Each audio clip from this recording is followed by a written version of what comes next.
नमस्कार मित्रों, हमने बीए पार्ट सेकंड के first paper comparative and government and politics में चीन संविधान की विशेषताओं का अध्ययन किया था। आज हम विशेषताओं के कुछ अन्य बिंदुओं पर चर्चा करने जा रहे हैं। मैं अपना परिचय दे दूं। Doctor Chanda Kiswani, associate professor political science, SPC government college Ajmer. आज हम चर्चा करेंगे लोकतांत्रिक केंद्रवाद पर। पहले हम चर्चा कर चुके हैं जनवादी लोकतंत्र, तानाशाही और जनवादी गणतंत्र पर। जैसा कि चीन के विषय में हम जानते हैं कि यहाँ लोकतांत्रिक केंद्रवाद है और संविधान के अनुच्छेद 3 में भी कहा गया है कि चीन के सभी शासकीय अंग लोकतांत्रिक केंद्रवाद के सिद्धांत को लागू करेंगे। चीन में केंद्रवादी लोकतंत्र है। यहाँ लोकतांत्रिक केंद्रवाद से तात्पर्य है कि लोकतंत्र और केंद्रवाद की परस्पर विरोधी प्रवृत्तियों के बीच समन्वय करना। इसमें लोकतांत्रिक तत्व यह है कि समस्त सत्ता जनता में निहित है और नागरिकों को शासन कार्य में भाग लेने का अवसर है। केंद्रवादी तत्व ये है कि शासन या दल का प्रत्येक अंग अपने उच्च अंग के अधीन है, अर्थात निम्न स्तर का अंग वहाँ तक स्वतंत्र है जहाँ तक कि उच्च अंग उस पर प्रतिबंध नहीं लगाता। प्रत्येक निम्न अंग के लिए अपने उच्च अंग की आज्ञा का पालन करना अनिवार्य है। अतः अंतोदय समस्त राज्य शक्ति एक ही केंद्र बिंदु पर निहित हो जाती है। अगला बिंदु है एकात्मक शासन व्यवस्था और प्रादेशिक इकाई। चीन में एकात्मक शासन व्यवस्था है, लेकिन हम सभी जानते हैं कि चीन विशाल जनसंख्या वाला देश है, अर्थात शासन की सुविधा के लिए चीन में 4 इकाइयाँ हैं। पहली, प्रांत, स्वायत्त प्रदेश और केंद्र के अधीन नगर निगम। दूसरा, प्रांत और स्वायत्त शासी प्रदेशों को जनपदों, जिलों और नगरों में बांटा गया है। तीसरा, जिलों और स्वायत्त शासी जिलों को जनता के कम्यूनों और कस्बों में बांटा गया है। चौथा, स्वायत्त शासी प्रदेश, स्वायत्त शासी जनपद और स्वायत्त शासी जिले अल्पसंख्यक जातियों के राष्ट्रीय आत्मनिर्णय के अधिकारों की रक्षा के लिए बनाए गए हैं। अगला बिंदु है नागरिकों के अधिकार और कर्तव्य जो हर संविधान में होते हैं। नए संविधान के अध्याय 2 में अनुच्छेद 33 से 56 तक मौलिक अधिकार और कर्तव्यों का वर्णन किया गया है। अधिकारों को 4 भागों में बांटा गया है। पहला है आर्थिक अधिकार। आर्थिक अधिकार में आते हैं काम का अधिकार, विश्राम का अधिकार, बुढ़ापे की स्थिति होने पर आर्थिक सहायता का अधिकार।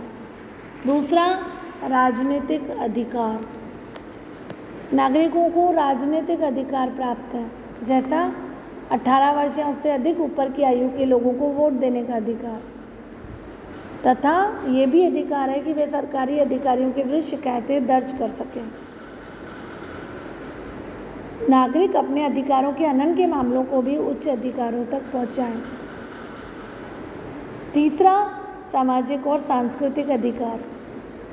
कौन से अधिकार हैं? शिक्षा का अधिकार, विज्ञान, साहित्य, कला का अधिकार। चौथा, व्यक्तिगत स्वतंत्रता, जैसे भाषण की स्वतंत्रता, अभिव्यक्ति की स्वतंत्रता, धर्म पालन की स्वतंत्रता।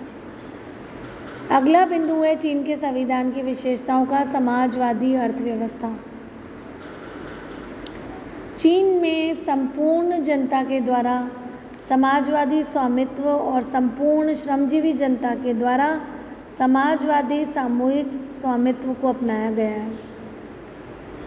संविधान के अनुसार अर्थव्यवस्था का समाजवादी राजकीय क्षेत्र सबसे इम्पोर्टेंट है, चाहे खनिज पदार्थ हो, उद्योग हो, व्यापार हो और सभी चीज़ें हों, इसमें समाजवादी राजकीय स्वामित्व को अपनाया गया है और राज्य भूमि का राष्ट्रीयकरण किया गया है। तो चीन के संविधान में समाजवादी अर्थव्यवस्था की बात कही है, लेकिन 20वीं सदी के अंतिम दशक में चीन में मिश्रित अर्थव्यवस्था की बात की गई है और वर्तमान में चीन की राजनीतिक व्यवस्था का लक्ष्य है शक्ति, आर्थिक विकास और आधुनिकीकरण। आज की व्यवस्था अर्थात उदारीकरण, निजीकरण, भूमंडलीकरण, एलपीजी के प्रभाव से चीन भी नहीं बच पाया है। अर्थात चीन ने अभी निजी संपत्ति के विचार को अपनाया गया है और 2004 में संविधान के अनुच्छेद 13 में ये संशोधन करके जोड़ा गया है कि राज्य नागरिकों की विधिक आय से अर्जित आय, बचत, मकान और अन्य संपत्ति के अधिकार की रक्षा करेगा और राज्य नागरिकों के उत्तराधिकार से प्राप्त निजी संपत्ति के अधिकारों की रक्षा करेगा।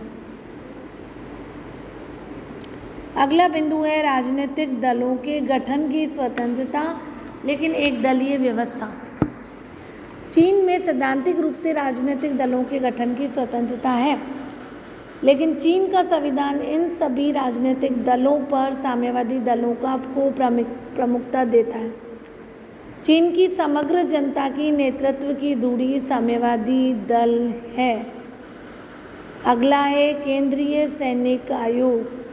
नए संविधान में एक केंद्रीय सैनिक आयोग की भी व्यवस्था की गई है। ये एक नई और अनुपम संस्था है। चीन के पूर्ववर्ती संविधानों में इस तरह की कोई व्यवस्था नहीं थी। इस आयोग का उद्देश्य ये है कि ये देश की सेना को निर्देश देगा। इस आयोग में सभापति, उपसभापति और सदस्य होंगे। आयोग के समस्त दायित्वों की जिम्मेदारी इस सभापति पर होगी। चीन के संविधान के मसौदे में जो परिवर्तन किए गए हैं उससे ये संकेत मिलता है कि चीन का केंद्रीय सैनिक आयोग का अध्यक्ष कम्युनिस्ट पार्टी के महासचिव यहाँ चीन के राज्याध्यक्ष की तुलना में अधिक शक्तिशाली है। अगला बिंदु है राष्ट्रपति पद की पुनः स्थापना। नए संविधान में राष्ट्रपति और उपराष्ट्रपति पद की पुनः स्थापना की गई। नवीन सेना के अंतर्गत चूंकि सेना पार्टी और नागरिक शासन के बीच सत्ता के लिए प्रतिद्वंद्विता हुई, तो इस स्थिति को दूर करने के लिए चीन में एक ही व्यक्ति को तीनों पदों पर आसीन करने का मार्ग अपनाया था। 1993 में चीन की संसद ने कम्युनिस्ट पार्टी के महासचिव जियांग जेमिन को चीन के अध्यक्ष पद पर निर्वाचित किया, जो कि केंद्रीय सैनिक आयोग का अध्यक्ष भी था। इस तरह से चीन में राष्ट्रपति पद की पुनः स्थापना हो गई। अगला बिंदु है विदेश नीति के सिद्धांतों का उल्लेख। चीन की प्रस्तावना में विदेश नीति के सिद्धांतों का उल्लेख किया गया है। चीन का भविष्य समस्त दुनिया से संबंध है। चीन में ये कहा गया है कि वह विदेश नीति में पंचशील के सिद्धांतों का पालन करेगा और साम्राज्यवाद और उपनिवेशवाद का विरोध करेगा और शांतिपूर्ण सह अस्तित्व के मार्ग पर आगे बढ़ेगा। इस तरह चीन ने विदेश नीति में शांतिपूर्ण सह अस्तित्व को अपनाया है और वो ये कह रहा है कि राष्ट्रीय हितों की रक्षा भी इसी सिद्धांत के आधार पर करेगा। इस तरह चीन के संविधान में लोकतांत्रिक केंद्रवाद को अपनाया गया है और साथ ही यहाँ समाजवादी व्यवस्था को अपनाया गया है और चीन ये भी कहता है कि वो विदेश नीति के सिद्धांत में पंचशील के सिद्धांतों को अपनाएगा। तो आज हमने चीन संविधान की विशेषताओं का जो टॉपिक है उसे कंप्लीट किया। तो आपको इसमें कोई भी समस्या हो, आप हमें किसी भी तरह मेल पर, व्हाट्सएप पर पूछ सकते हैं। तो आज का लेक्चर यहीं समाप्त करते हैं। धन्यवाद।